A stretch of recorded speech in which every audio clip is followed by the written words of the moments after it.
Hello friends, welcome back to my channel. ముందుగా మీ అందరికీ Bhogi and Sankranti శుభాకాంక్షలు అండి. మీరందరూ మీ ఫ్యామిలీతో క్వాలిటీ టైం స్పెండ్ చేస్తూ ఉంటారనుకుంటున్నాను. అండ్ ఈ పండగ మీ లైఫ్లో చాలా హ్యాపీనెస్ని తేవాలి అని కోరుకుంటూ ఇవాళ వ్లాగ్ అయితే స్టార్ట్ చేసేస్తున్నానండి. మాకైతే ఇక్కడ ఏం స్పెషల్ లేదండి. ఇన్ఫ్యాక్ట్ మా అమ్మాయికి స్కూల్ కూడా ఉంది అన్నమాట. ఇవాళ అంటే భోగి రోజు నేను మాట్లాడుతుంది. సో ఇవాళ స్కూల్ కూడా ఉంది. సో మాకు ఇక్కడ ఏం స్పెషల్ లేదు. కానీ పండగ అంటే ఏదో ఒకటి చెయ్యాలి అన్న కోరిక అయితే ఉంటుంది కదా. సో నాకు నచ్చిన వేలు నేను పండగ చేసుకుంటాను. అంటే ఇంటిని కొంచెం డెకరేట్ చేసుకొని ఆ స్పెషల్ ఫీలింగ్ అన్నది మనుషులు ఉంటేనే వస్తుందండి. కానీ మాకు ఇక్కడ మనుషులు పెద్దగా అంటే చుట్టాలు ఎవరూ లేరు. ఫ్రెండ్స్తో కొంచెం షేర్ చేసుకుంటూ ఉంటాము.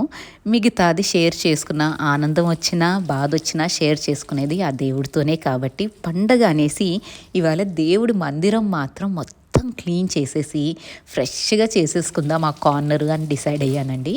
మందిరం అంతా క్లీన్ చేసుకొని ఇవాళ లక్కీగా మా హౌస్ హెల్ప్ తొందరగా వచ్చింది. సో సింక్ ఏరియా కూడా అంతా నీట్గా క్లీన్ చేసింది.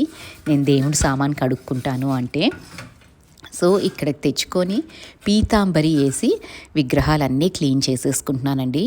నేను చాలా మల్టిపుల్ వేస్ ట్రై చేశానండి సిల్వర్ విగ్రహాలు క్లీన్ చేయటానికి. కానీ నాకు బెస్ట్ అనిపించింది పీతాంబరి మాత్రమే. కాకపోతే పీతాంబరి కొంచెం గ్రూవ్స్లోకి వెళ్ళేటప్పుడు మనకి హ్యాండ్స్కి కొంచెం రఫ్నెస్ అట్లా వస్తూ ఉంటుంది బాగా రుద్దుతూ ఉంటే. బట్ దెన్ ఒక్కరోజు మనం చేసుకుంటాం కాబట్టి ఇట్స్ ఓకే అని నేను అనుకుంటానండి. సో ఫస్ట్ అన్ని విగ్రహాలన్నీ క్లీన్ చేసేసుకొని వైప్ చేసుకున్నాక ఇంకా మందిరంలో సెట్ చేసుకుంటూ ఉంటాను.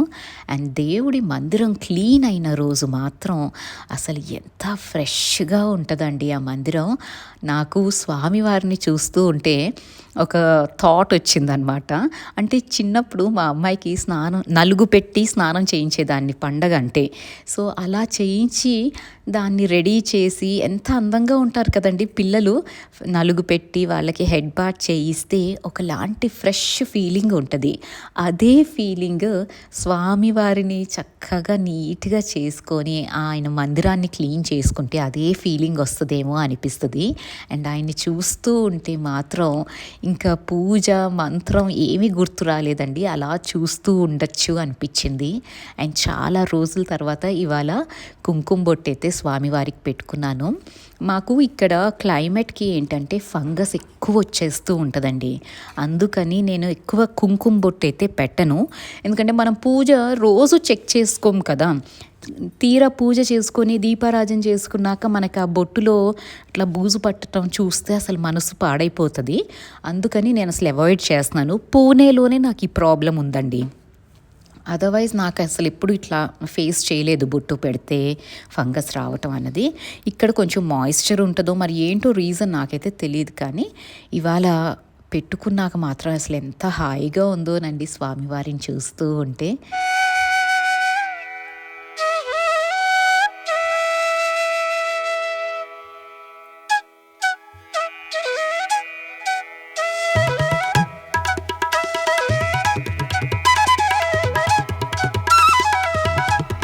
ఇంకా బయటకు వెళ్ళామండి. పూజ అయ్యి బ్రేక్ఫాస్ట్ చేసినాక వాకింగ్ అన్నట్టు నేను మా వారు బయటకు వెళ్ళాము. మా అమ్మాయికేమో యూనిట్ టెస్ట్లు పాపం తను చదువుకుంటూ ఉంది. అండ్ ఇక్కడ మా వారు చికెన్ వండేస్తాను అనేసి ప్రిపరేషన్స్ అయితే స్టార్ట్ చేశారు.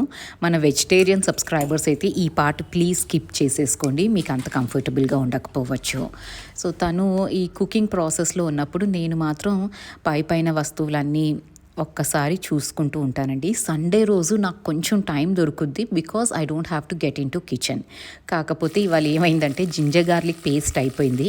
నేను ఆర్డర్ చేశాను బిగ్ బాస్కెట్ నుంచి, కానీ వాళ్ళు వచ్చేసరికి టైం పడుతుంది కదా అని.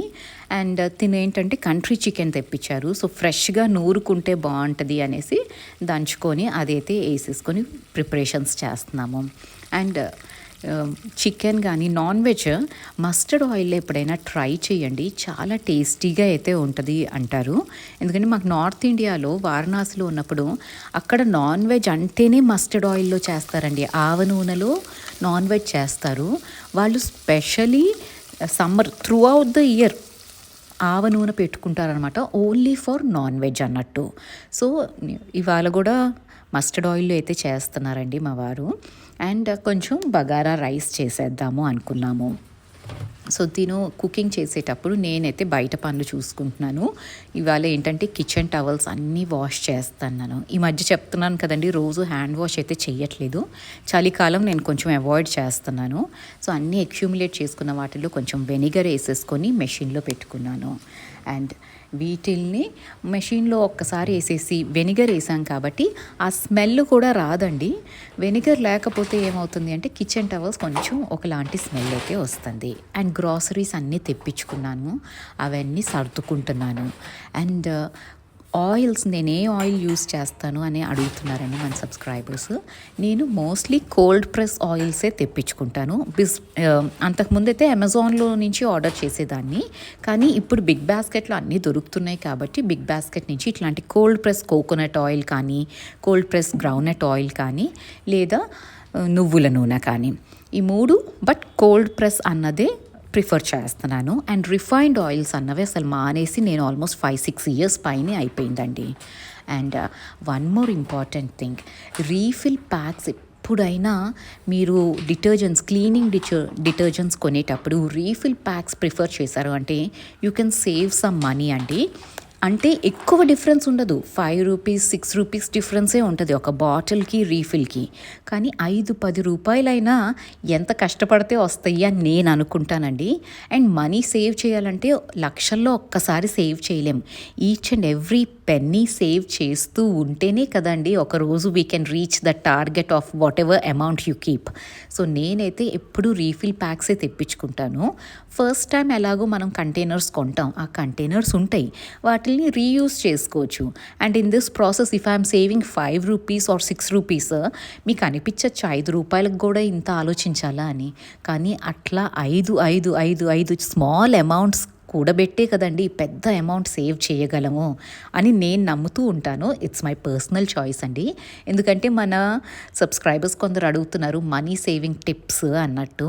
ఒక సెపరేట్ వీడియో అయితే డీటెయిల్డ్గా తర్వాత చేస్తాను, కానీ ఈ small little tips which I follow I would want to share with all of you. So ఈ లైజాల్ బాటిల్లో కూడా రీఫిల్ అయితే చేసేసుకున్నానండి.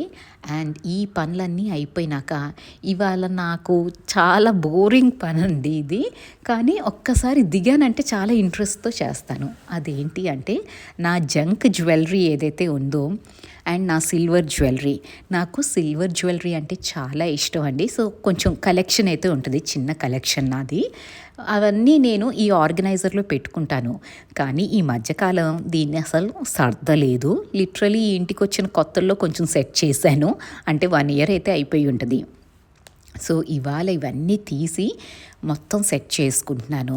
యాక్చువల్లీ ఏంటంటే జ్యువెలరీ అనేసరికి అంటే బంగారం అంటే చక్కగా సేవ్ చేసుకుంటాం, కానీ ఈ జంక్ జ్యువెలరీ నేను కొంచెం ర్యాండమ్లీ అట్లా పడేస్తూ ఉంటాను.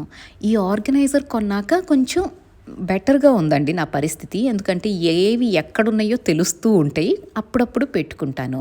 కానీ దీన్ని కూడా మనం మెస్సీగా చేసేయగలం కదా. సో నేను అలాగే చేసేసానండి, చాలా మెస్సీగా చేశాను. అండ్ ఈ ఆర్గనైజర్ అయితే నేను అమెజాన్లో 5 ఇయర్స్ అట్లా పైనే అయిందండి, 5-6 ఇయర్స్ అయింది. నాకు చాలా హెల్ప్ అయింది ఈ ఆర్గనైజర్. ఎందుకంటే మన దగ్గర బుట్టలు, పెద్ద పెద్ద స్టడ్స్, పెద్ద హ్యాంగింగ్స్ ఇవన్నీ ర్యాండమ్లీ కొంటూ ఉంటాం కదా. నా దగ్గర మరీ ఎక్కువ కలెక్షన్ అయితే ఉండవు, కానీ ఉన్నవి మాత్రం ఈ ఆర్గనైజర్లో సరిపోతున్నాయి. అండ్ ఇది చక్కగా 3 టియర్స్ లాగా వచ్చింది. సో మనకి బోల్డ్ అన్ని స్టడ్స్ కానీ హ్యాంగింగ్స్ కానీ దీంట్లో సెట్ అవుతాయి. సో ఫస్ట్ అయితే దీన్ని అంతా క్లీన్ చేసేసుకున్నాను. అండ్ దీంట్లో అడ్వాంటేజ్ ఏంటి అంటే ఈ కంపార్ట్మెంట్స్ని మనం ఈ ప్లాస్టిక్ డివైడర్స్ ఉన్నాయి కదా, అవి తీసేస్తే మనకు పెద్దగా అవుతుంది కంపార్ట్మెంట్. మనకు కావాలంటే జస్ట్ ఇట్లా స్మాల్గా పెట్టుకొని స్టడ్స్ అన్నీ పెట్టుకోవచ్చు. అండ్ వీటిల్ని మనకి నచ్చిన సైజులో పెట్టుకోవచ్చండి ఈ కంపార్ట్మెంట్స్ని. అది నాకు ఒక అడ్వాంటేజ్ అనిపించింది. And also each and every లేయర్కి ఒక లాక్ లాగా ఇస్తారనమాట. సో ఎక్కువ కదలదు. అండ్ ఒక హ్యాండిల్ ఉండేసరికి మనం ఎక్కడైనా దీన్ని క్యారీ చేసి ఒక చిన్న ప్లేస్లో బోల్డ్ అని స్టడ్స్ లేదా హ్యాంగింగ్స్ ఇవన్నీ పెట్టుకోవచ్చు. సో ఇలాగైతే సెట్ చేసుకున్నానండి. ఒక లేయర్లో పెద్ద పెద్ద రింగ్స్ పెట్టుకున్నాను. ఈ ఈ లేయర్లో ఏంటి అంటే అన్ని సిల్వర్ జ్యువెలరీ పెట్టుకున్నాను. అండ్ సిల్వర్లో స్టోన్స్ ఉన్న జ్యువెలరీ కవర్లో పెట్టుకుంటానండి. విడిగా సిల్వర్ ఇట్లా ఉందనుకోండి, ఇది కొంచెం నల్లగా అయినా మనం క్లీన్ చేసుకోవచ్చు. కానీ స్టోన్స్ ఉన్నవి మాత్రం అంత తొందరగా వాటర్లో పెట్టామంటే షైన్ పోతుంది. సో సిల్వర్ చైన్స్ ఇవన్నీ ఒక చోట పెట్టుకున్నాను. అండ్ పెద్ద పెద్ద బుట్టలు ఉంటాయి కదా, అవి సైడ్కి పెట్టుకున్నాను. ఒక సెట్ అంతా ఒక్కొక్క చోట అన్నట్టు నీట్గా ఆర్గనైజ్ చేశాను. సో చూసిన వెంటనే మనకి ఏది ఎక్కడుందో ఒక ఐడియా అయితే వస్తుంది. లేకపోతే అన్నీ ఒకే బాక్స్లో పెట్టుకున్నాం అంటే కష్టం అయిపోతుంది కదా, అందుకని. అండ్ ఈ లేయర్లో మొత్తం హూప్స్ పెట్టానండి. మా అమ్మాయి ఎక్కువ పెట్టుకుంటూ ఉంటుంది హూప్స్. అండ్ ఇక్కడ ఏంటి అంటే నా హూప్స్ అంటే నేను వర్క్ చేసేటప్పుడు అప్పుడు పెట్టుకున్నవి కూడా ఇంకా నా దగ్గర ఉన్నాయి. అండ్ ఇప్పుడు అది మా అమ్మాయి పెట్టుకుంటూ ఉంటే ఒక సెన్స్ ఆఫ్ సాటిస్ఫాక్షన్ వస్తుంది. అంటే ఏదో హెరిడిటరీ థింగ్ అన్నట్టు. ఇది కాస్ట్ ఎంత ఉంటాయండి వీటివి, కానీ మనం పెట్టుకున్నవి మన పిల్లలు కూడా పెట్టుకుంటున్నారు అనేసరికి అదొక sense of satisfaction and happiness కూడా అనిపిస్తుంది నాకైతే. సో మా అమ్మాయి కూడా అవి చాలా జాగ్రత్తగా పెట్టుకుంటూ ఉంటుంది. అండ్ నేనైతే ఇప్పుడు ఇవన్నీ ఒకే చోటకి తెచ్చేసి ఆర్గనైజ్ చేశాను. అండ్ చక్కగా ఇట్లా సైడ్కి ఉన్నాయి కదా, వీటిల్ని లాక్ చేసేస్తే మాత్రం సాలిడ్గా ఉందండి ఈ ఆర్గనైజర్. దీని లింక్ డిస్క్రిప్షన్ బాక్స్లో ప్రొవైడ్ చేస్తాను, మీకు ఎవరికైనా ఇంట్రెస్ట్ ఉంటే చెక్ చేసుకోవచ్చు. అండ్ ఇట్లా హ్యాండిల్ ఉండేసరికి మనం పైన పెట్టినా కూడా యాక్సెసిబిలిటీ అన్నది ఈజీగా ఉంది. సో ఇవన్నీ క్లీన్ చేసేసరికి ఇన్ని హ్యాంగింగ్స్ ఇవన్నీ నేను పెట్టుకోను, but still they are lying in the box అనమాట. సో ఇవి నేను మా హౌస్ హెల్ప్కి ఇస్తానండి. తనకు నచ్చిన తను సెలెక్ట్ చేసుకుంటుంది, అవసరం లేనివి then I will discard it. So ఇవన్నీ నీట్గా ఆర్గనైజ్ చేసుకున్నాను. అండ్ అవసరం లేనివి ఎప్పటికప్పుడు ఇంట్లో నుంచి తీసేయటం ఈజ్ ఇంపార్టెంట్ అండి. డీక్లటరింగ్ అన్నది ఒక important part of home decor. అంటే మనం హోమ్ డెకోర్ అంటే ఎంతసేపు ఇల్లు అందంగా పెట్టుకున్నావా అన్నది ఆలోచిస్తాం తప్ప, హోమ్ డెకోర్ అంటే నూక్ అండ్ కార్నర్లో అవసరం లేని వస్తువుల్ని డిస్కార్డ్ చేయటం దగ్గర నుంచి స్టార్ట్ అవుతుంది. And it ends at the beautification of your house. So starting point is always important. And మిగిలిన కొన్ని సీలలు ఉంటాయి కదా, వాటిని ఇట్లా స్టోర్ అయితే చేసి పెట్టుకుంటానండి. ఎందుకంటే మనకి ఒక్కొక్కసారి పోతూ ఉంటాయి, మనం we can reuse these old things అనమాట. అండ్ ఇవన్నీ చేసే లోపల నా మెషిన్లో వేసిన కిచెన్ టవల్స్ అన్నీ వాష్ అయిపోయినాయి. అండ్ చెప్పాను కదండి, వెనిగర్ వేస్తే అసలు ఎలాంటి స్మెల్ రాదు. సో డెఫినెట్లీ ఈ టిప్ అయితే ట్రై చేసి మీకు ఎలా వర్కౌట్ అయింది కూడా నాకు కామెంట్ చేసి అయితే చెప్పండి. అండ్ ఆల్సో మీరు ఇక్కడ వరకు నా వీడియో చూస్తూ ఉన్నారంటే మీకు కొంచెమైనా ఏదైనా ఇంట్రెస్టింగ్ అనిపించి ఉంటుంది కదా. సో ప్లీజ్ అండి సబ్స్క్రైబ్ చేసుకోండి ఛానల్కి. అండ్ కొత్త వాళ్ళైతే ప్లీజ్ సబ్స్క్రైబ్ చేసుకోవటం మర్చిపోవద్దు, లైక్ చేయటం మర్చిపోవద్దు, అండ్ మీ ఫ్యామిలీ అండ్ ఫ్రెండ్స్తో షేర్ చేసుకోవటం కూడా అస్సలు మర్చిపోవద్దు. ఈ పనులన్నీ చేసేసరికి ఇక్కడ లంచ్ కూడా రెడీ అయిపోయిందండి.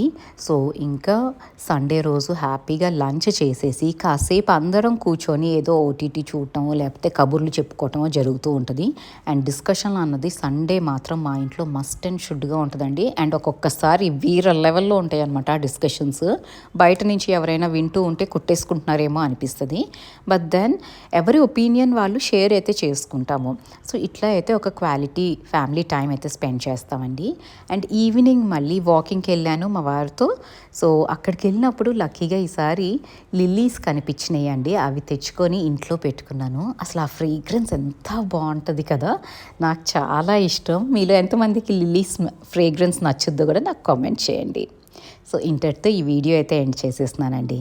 Thank you so much for watching. You all have a great day and happy Sankranti once again to all of you.